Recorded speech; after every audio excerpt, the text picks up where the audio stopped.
دیکھیں میں ایک چیز کہنا چاہتا ہوں تاکہ میں کیوں کل میں اسلام آباد جا رہا ہوں تو میں آپ سب کو آج ہی بتا دوں.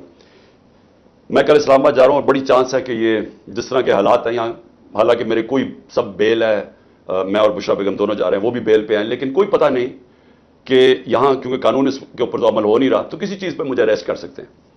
تو چانس ہے کہ میں کل اریسٹ ہو جاؤں گا. لیکن میں ایک چیز کلیئر کرنا چاہتا ہوں کیونکہ انہوں نے ایک پورا پروپیگنڈا کیا ہوا ہے یہ گورنمنٹ، اب تو سارا کچھ گورنمنٹ چینلز بن گئی نا، تو کوئی ہے ہی نہیں جو گورنمنٹ کا پروپیگنڈا نہیں کر رہی.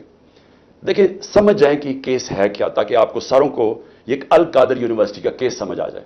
میں چاہتا ہوں سارے سوشل میڈیا والے سمجھ جاؤ یہ کیس کیا ہے. کیس یہ ہے کہ میں نے فیصلہ کیا تھا کہ میں سیرت النبی کے اوپر اس ملک کی فیوچر لیڈرشپ ڈیولپ کرنے کے لیے وہاں ریسرچ کروائیں، ایک یونیورسٹی بنائیں القادر کی، ساتھ اس میں ماڈرن ٹیکنالوجیز، اس میں آرٹیفیشل انٹیلیجنس وغیرہ وہ بھی ہم پڑھائیں. لیکن اس کا مقصد یہ تھا کیونکہ وہ دنیا کی تاریخ کے سب سے بڑے لیڈر تھے، فیوچر لیڈرز پروڈیوس کریں پاکستان میں، ان کی سیرت کے اوپر، ان کی کوالٹیز کے اوپر. کہ کبھی ہم نے اس کے اوپر کوشش نہیں کی اپنے لوگوں کو، ہم دینی باتیں کرتے رہتے ہیں، ان کی دینی سائڈ، لیکن ان کی زندگی، ان کی جو سنت ہے اس کو عمل میں لانے کی کوشش نہیں کرتے. تو یہ مقصد تھا اس یونیورسٹی کا. اس کے لیے ملک ریاض نے کہا میں اسپانسر کرتا ہوں اس کو. یہ یہ یاد رکھیں اپڈیٹس، دسمبر 2018 میں یہ ساری اس کی زمین خریدی گئی. مئی کے اندر میں نے اس کی اوپننگ کی، اس کی گراؤنڈ بریکنگ کی، مئی 2019 میں. یہ ڈیٹس یاد رکھیں.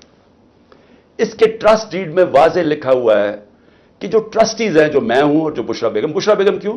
کیونکہ ان کی بڑا اسٹڈی ہے سیرت نبی پہ، ان کا انٹرسٹ ہے. تو عموماً ٹرسٹیز وہ ہوتے ہیں جن کو کسی چیز میں ٹرسٹ ہوتا ہے. مثلا بچے کئیوں کے ڈسیبلڈ ہوتے ہیں، وہ ڈسیبلڈ انسٹیٹیوشنز میں انٹرسٹڈ ہو جاتے ہیں، یعنی خیراتی ادارے ایسے چلتے ہیں. تو وہ ٹرسٹی بن گئے. اس ڈیڈ کے اندر لکھا ہوا ہے کہ ٹرسٹیز کو کسی قسم کا فائدہ نہیں ہو سکتا، کوئی تنخواہ نہیں مل سکتی، کوئی ڈویڈنڈز نہیں مل سکتا، کوئی وہ زمین جو ہے وہ ٹرسٹ کے نام پہ ہوتی ہے، وہ یعنی ٹرسٹی کا کوئی کسی قسم کا ان کو فائدہ نہیں ہو سکتا. اس ٹرسٹ ڈیڈ کے اندر لکھا ہوا ہے. اب اس کے بعد دسمبر کے اندر ایک اگریمنٹ ہوتی ہے. اب یہ ذرا غور سے سنیں. یہ مئی میں اس کی اوپننگ ہو جاتی ہے، بلڈنگ بننی شروع ہو جاتی ہے، جو بھی پیسہ آتا ہے وہ سارا بلڈنگ میں سب اکاؤنٹڈ ہے، وہ ٹرسٹ چلا رہا ہے، وہ ٹرسٹ کے اکاؤنٹس ہیں، آڈٹ ہیں، سب کچھ اویلیبل ہے نیب کے پاس.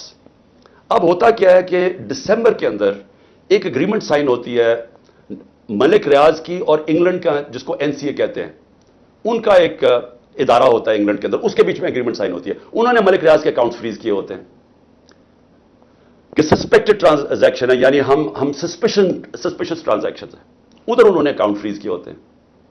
ملک ریاض اور NCA فیصلہ کرتی ہے آپس میں سیکرٹ اگریمنٹ میں کہ یہ جو پیسے ہیں 190 ملین پاؤنڈز ہوتے ہیں، اس میں 190 ملین پاؤنڈز، وہ میں جو سپریم کورٹ کا جو اکاؤنٹ تھا جس میں ملک ریاض نے پیسے دینے تھے، سپریم کورٹ نے کہا تھا فائن دو، وہ اس میں وہ کہتا ہے کہ میں اس میں ڈپازٹ کرتا ہوں.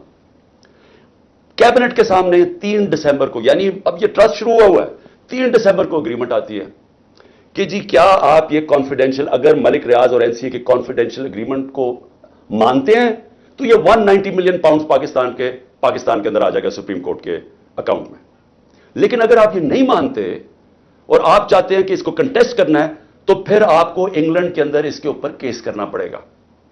اب وہاں ہمارے وکیل بیٹھے ہوتے ہیں، ہمارا لائر بیٹھے ہوتے ہیں، ہمارا لا منسٹر بیٹھے ہوتے ہیں، وہ ایڈوائز کرتے ہیں کہ پاکستان $100 ملین باہر لٹیگیشن میں ہار چکا ہے اب تک، اور کوئی چیز ہم باہر سے ریٹریو نہیں کی. تو ہمیں باہر پہلے ثابت کرنا پڑے گا کہ یہ پیسہ پاکستان سے منی لانڈرنگ ہو کے آیا ہے، پھر اور یہ 5-6 سال کیس چلے گا، اور پھر اگر آپ کیس ہار گئے تو یہ پیسہ انگلینڈ میں رہ جائے گا. تو یہ کیبنٹ کے سامنے یہ فیصلہ آیا، یا آپ 190 ملین پاؤنڈ لے لیں اور پاکستان کے سپریم کورٹ میں چلا جائے، اور یا پھر یہ پیسہ آپ کنٹیسٹ کرنا چاہتے ہیں تو کیس کر کے انگلینڈ میں اپنی کریں، اور اگر آپ جیت جاتے ہیں 5-6 سال لگیں گے پاکستان آ جائے گا، لیکن اگر آپ نہیں جیتتے تو وہ انگلینڈ میں رہ جائے گا. یہ تھا فیصلہ. کیبنٹ فیصلہ کرتی ہے کہ جی ہمیں 190 ملین پاؤنڈ آ رہا ہے، کبھی اتنا پیسہ آیا نہیں، ہم ایکسیپٹ کر جاتے ہیں. اب یہ کیس انہوں نے میرے اوپر کیا بنایا کہ جناب میں نے حالانکہ مجھے ذاتی طور پہ فائدہ ہوا ہے. مجھے ذاتی طور پہ کیسے فائدہ ہوا ہے؟ وہ جو 190 ملین ڈالر ہے وہ آج پڑا ہوا ہے سپریم کورٹ کے اکاؤنٹ میں. اگر وہ سمجھتی ہے نیب کے برا، یہ گورنمنٹ سمجھتی ہے کہ وہ ٹھیک بات میں نہیں آیا، وہ دوسری طرح آج آپ جا کے ریٹ کر دیں، آپ نیب ریٹ کر دیں سپریم کورٹ میں کہ یہ پیسہ دوسری بات میں لے آئے. وہ پیسہ تو پاکستان آ گیا نا. اور مجھے اس سے کیا فائدہ ہوا ہے؟ اور دوسری طرف کہ القادر یونیورسٹی سے مجھے کوئی فائدہ ہوا ہے؟ القادر کے سارے اکاؤنٹس آپ کے پاس پڑے ہیں. مجھے کیسے فائدہ ہوا ہے؟ نہ میں کوئی سیلری لیتا ہوں نہ کچھ لیتا ہوں، مجھے کدھر سے فائدہ ہوا ہے؟ یہ ایسے ہے کہ شوکت خانم سے مجھے فائدہ ہو رہا ہے یا میں نمل یونیورسٹی سے فائدہ ہو رہا ہے. میں ٹرسٹی ہوں. ٹرسٹی نہ کوئی سیلری ڈرا کرتا ہے نہ اس کا مداخلت ہوتی ہے، وہ ایگزیکٹو بورڈ چلاتا ہے. یہ ہے کیس جس میں مجھے انہوں نے وہاں سے اغوا کر کے رینجرز نے پکڑ کے اٹھا کے لے گئے تھے. یہ ہے وہ کیس کہ نہ مجھے کوئی فائدہ ہے نہ کوئی ذاتی فائدہ ہے، نہ وہ ثابت کر رہے ہیں لیکن کہہ رہے ہیں کہ کیونکہ کیبنٹ میں فیصلہ ہوا آپ کو پتہ نہیں. یہ سمجھ جائیں کیونکہ ہو سکتا ہے کہ مجھے جب کل پکڑے اور انہوں نے ساری چیزیں کرنی ہیں، یہ میں نیب کی انویسٹیگیشن جوائن کر رہا ہوں اور میں آپ کو بتانا چاہتا ہوں کہ یہ ہے وہ کیس.